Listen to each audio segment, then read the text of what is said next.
everyone, welcome back to my channel, or welcome if you're new here.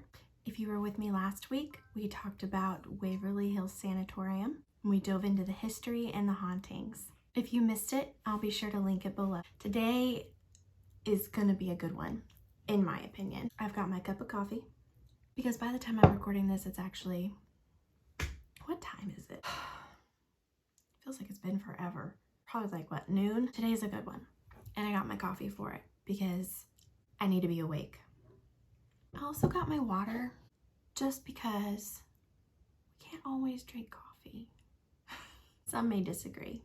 How do y'all drink your coffee? I want to know, because there are so many different people who say that I drink my coffee wrong. Like my husband, for instance. He says I put too much creamer in it. I mean, it ain't my fault I like flavor. Anyways, I am so excited about this video. I heard of this location a while back. Some ghost show went there. I can't remember who it was. It was either Ghost Hunters or Ghost Adventures, or maybe even both. I don't know. We watched them all, or have watched them all. I don't know. Which is your favorite? I first liked Ghost Hunters. Me and my mom used to watch it. It was like every Wednesday. It would come on in the evening. We would sit down, watch Ghost Hunters, and it was fun. Like, I mean, I'd get, sometimes I get so scared. It was hard for me to go to sleep that night. It was still fun. Who doesn't like being scared? Sometimes, I mean, I am a big scaredy cat. I'm not gonna lie. I enjoy talking about these places, but you will not drag me to these places. Just not that kind of person. Sorry. I ain't about to bring anything home with me. Anyways, today we are going to be talking about the Tower of London. Have you heard of it? If not, you're in for a treat. It's actually really good. It's still operational. You can go there for tours and stuff. Excuse me. Say hi. Say hi. This is Max. And back there, I don't know if you can see her, but that's my cat. Say hi. No? Okay, let's dive into the Tower of London. Now, the oldest part of the tower is known as the White Tower. Construction for the White Tower started in 1078 and wouldn't finish until 1100 during the reign of King William II, who was also known as William the Conqueror, and it was built and designed by Gundolf of Rochester. Hope I'm saying these right. He was a normal bishop. Now, this tower was built out of white limestone, hence the name. It was originally built to protect London, but later would be used as a prison. Later on, there would be a bell tower and a wardrobe tower. The construction of the bell tower started in 1190 and would be finished 20 years later in 1210. The bell at the top of the tower would only be rung for emergencies, such as if a fire were to break out or if there was an enemy attack. The wardrobe tower construction started in 1190 as well, and would end up finishing 9 years later in the year 1199. Now, this tower was mainly built to hold royal garments or crown jewels of England. 10 years after the construction of the bell tower, King Henry III ordered to start construction on the Wakefield and Lanthorn towers. They called it Lanthorn way back then, but in today's English terms, it's called lantern towers now. Now, the lantern towers were built to guide ships. Now, big wall would later be added to the tower outside, and it was built to really help with security. And this is where the beef eaters would come in. Beef eaters were special order guards that have maintained the Tower of London's security since 1485. Fun fact. The name Beef Eaters came from a comment of an Italian nobleman in the 17th century who said that the members of the security corps were given large rations of beef daily. So hence, Beef Eaters. I don't know if I would like to be called a beef eater. Just sounds weird. I mean, I eat beef. Doesn't mean I want to be called a beef eater. Now, anyone, and I mean anyone, who would be deemed as a threat to national security, even royalty, would go to this prison. Now, the Tower of London was known to be a pretty cruel place, but not all prisoners would suffer the torture that some would endure. If you were wealthy, you would still be able to live luxuriously, and even leave to go on hunting trips if you wanted.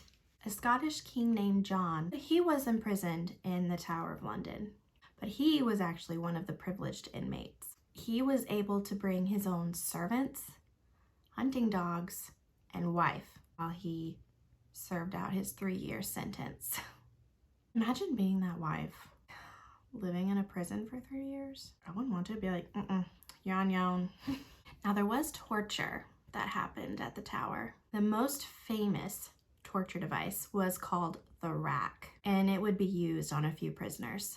They would force these prisoners to lie on the rack with their hands and feet tied. Now the ropes would be attached to the binding and would slowly pull to inflict pain.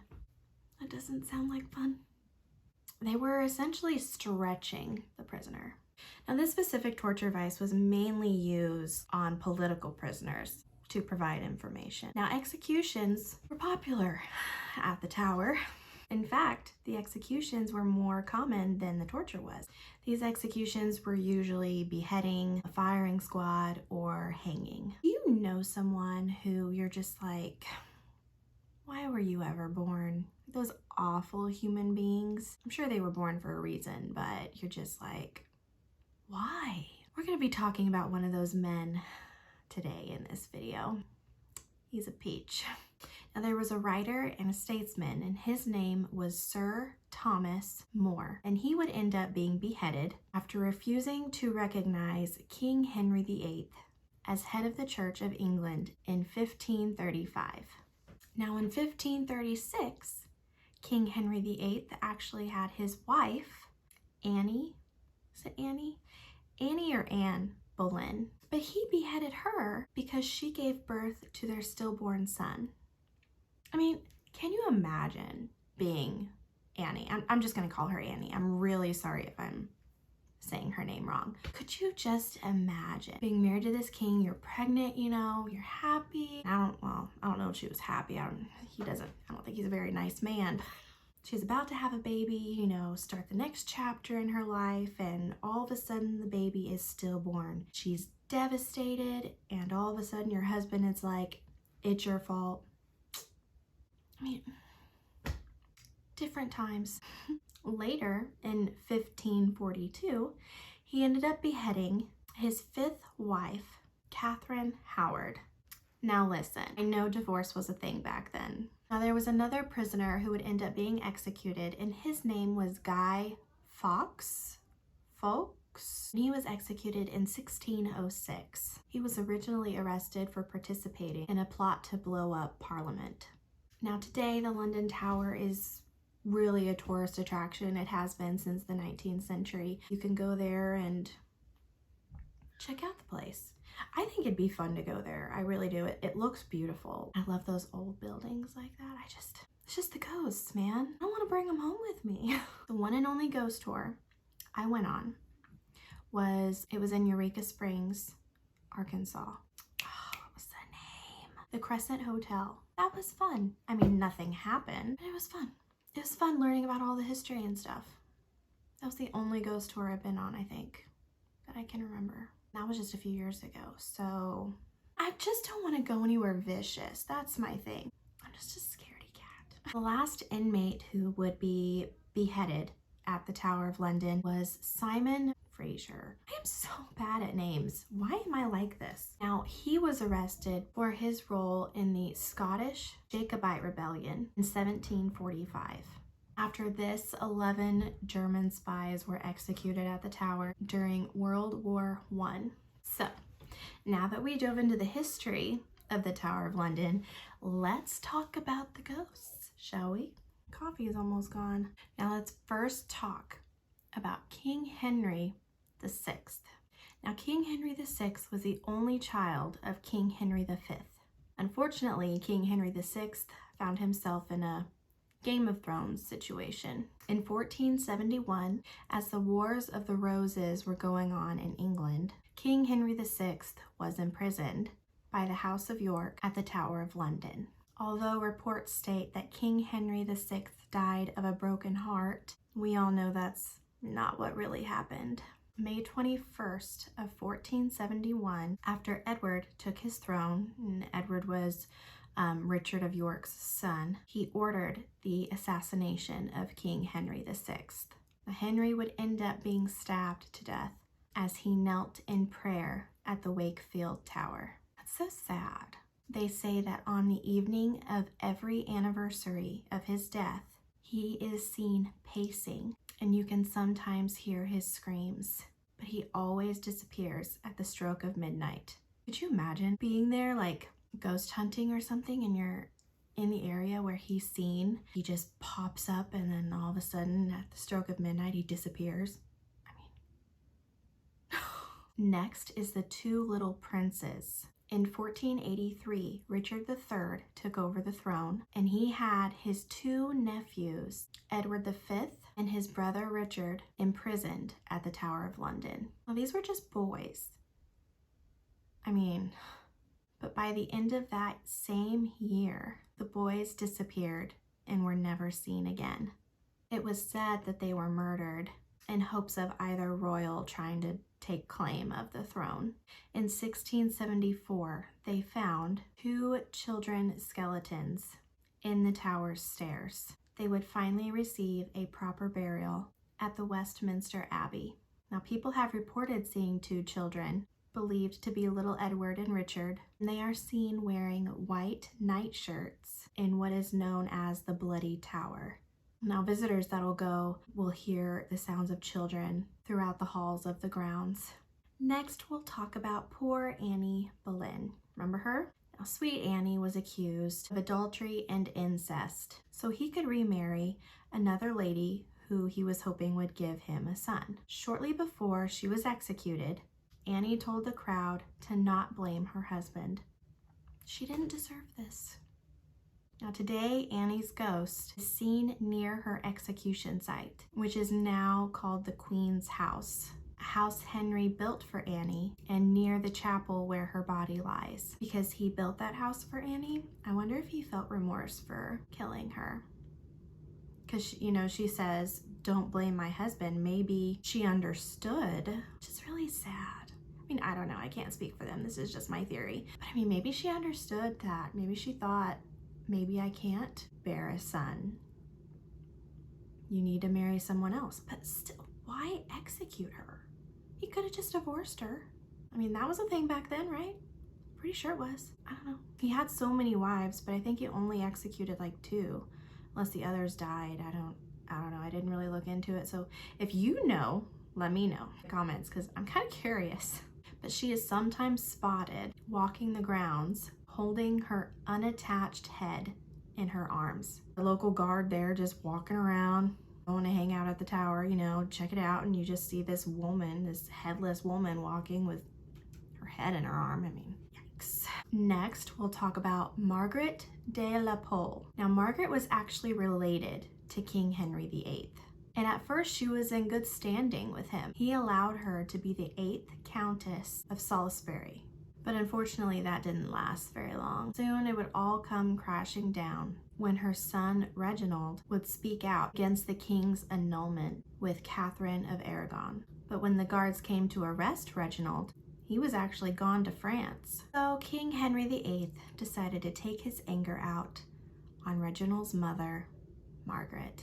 She refused to kneel to the king and said, I quote, "So should traitors do, and I am none."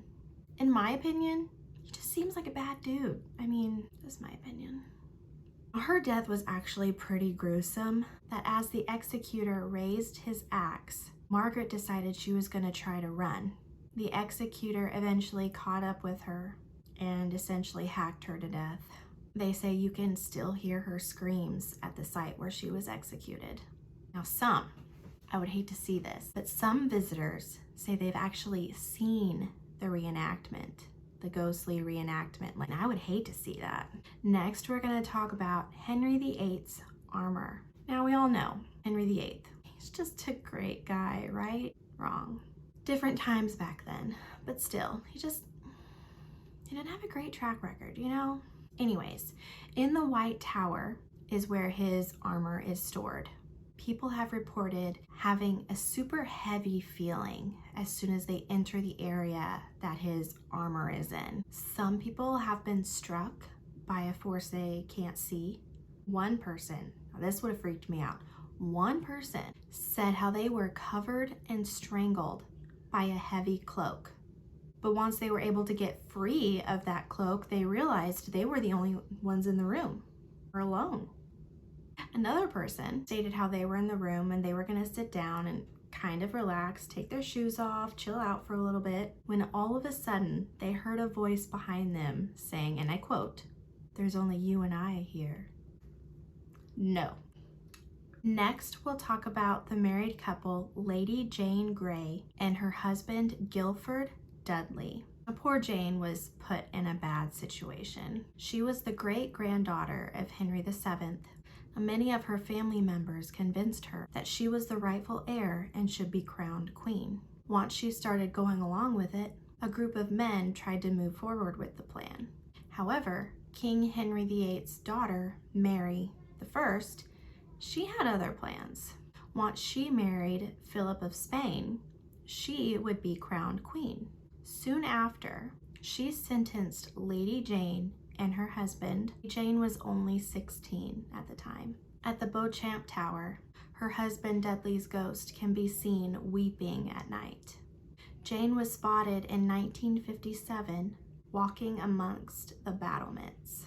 A lot of sad things happened here. The next ghost is Lady Arbella Stuart. Arbella was the second cousin of Queen Elizabeth I. She ended up secretly marrying William Seymour, who was the nephew of Lady Jane Grey. This made King James I very angry because it was a threat to his rule. So King James put Lady Arabella and William Seymour in the tower. They attempted to escape. Lady Arabella's ship would be intercepted and sent back to the tower. But Seymour was able to escape. Now Arabella was so depressed, she ended up dying of starvation in the tower in 1615. They say she haunts the Queen's house, along with Queen Anne Boleyn. Now, the governor of the tower, between the years 1994 and 2006, said he saw his wife pushed so violently by something unseen that it propelled her out of one room and into the hallway. Others say they've seen her weeping on the grounds at the tower. Next is the Royal Menagerie. Of course, we had to save the best for last. Back in 1210, King John established a menagerie of animals at the tower. He would sadly use these animals in fights for people to watch. Some people just have a sick sense of humor, you know? It would eventually turn into a zoo for strange animals that people weren't used to seeing, including a polar bear. Some people who are on the grounds of the tower say that they can hear animals like lions and monkeys, even though there's no animals there now. They say they can hear them. And one night a guard was on duty and stated that he actually saw a bear charging him. But once it reached his bayonet, the bear just disappeared. Weird. Have you guys been to the London Tower? Do you want to go? Are you planning on going? I wouldn't mind going because I love those big old buildings. I love them. I would love to go and see everything and take it all in, especially after knowing all those stories. But have you been there? Have you experienced anything? Have you gone on ghost hunts there? Let me know. Let me know in the comments. If you liked this video, be sure to give it a thumbs up. And if you like this content, I upload every Wednesday at 10 a.m. So be sure to hit that subscribe and notification bell so you don't miss it. Anyways, guys, thanks for joining me, and I will see you again next week. Bye.